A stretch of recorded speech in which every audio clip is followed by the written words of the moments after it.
Hi, everybody. Welcome back to May Beauty Surround You. I hope that you've been able to take some good time for yourself. I know things are crazy right now, but we do have an opportunity to sort of go within, which is really cool. And I have been taking the opportunity to also go without a little bit more than I usually do. I have been taking a lot more time to just look at the night sky. I usually have some sort of an interaction with the moon, but I've really been taking the time to get to know the stars better, which has been really fun. Um, so I wanted to talk this week about a couple things that happened. First off, there was a beautiful full moon yesterday. I hope you got a chance to see it. And the moonrise tonight was also spectacular, but it is the pink moon. And then earlier, just a few days before that, there was a conjunction between the Pleiades and Venus. These are two of my favorite objects to look at in the night sky.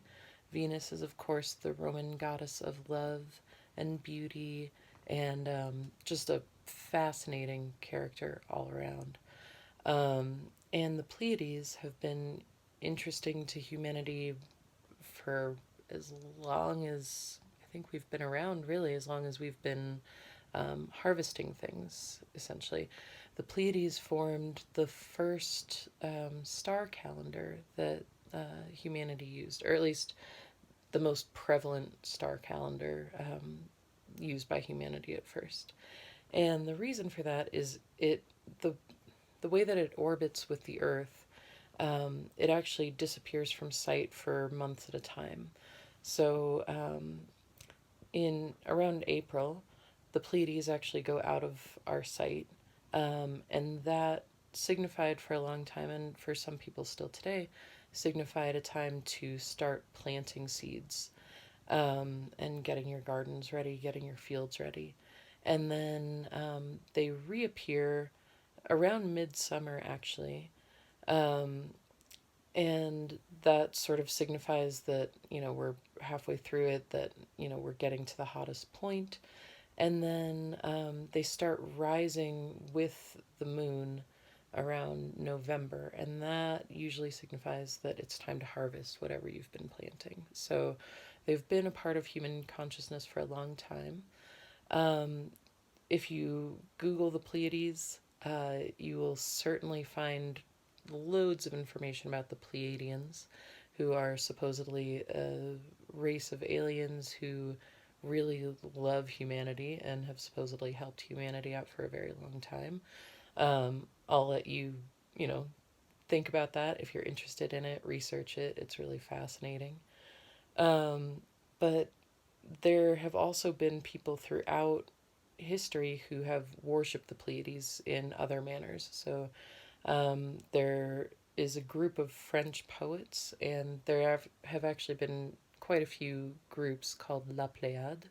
And La Pléiade is always made up of 7 men and 7 women poets, which has been fascinating throughout time, throughout human history. When a lot of women didn't really have opportunity, this group saw the value in having that balance. So I can obviously ramble about the Pleiades for a long time, but I do want to go back to the conjunction for a moment. Um, it's said that um, the Temple of Venus is guarded by pearly gates, and there's this idea that Venus, the goddess, has this temple that's in the sky that's guarded by these pearly gates. Um, Now, throughout history, it's been thought actually that the Pleiades form the columns of Venus's temple in the sky.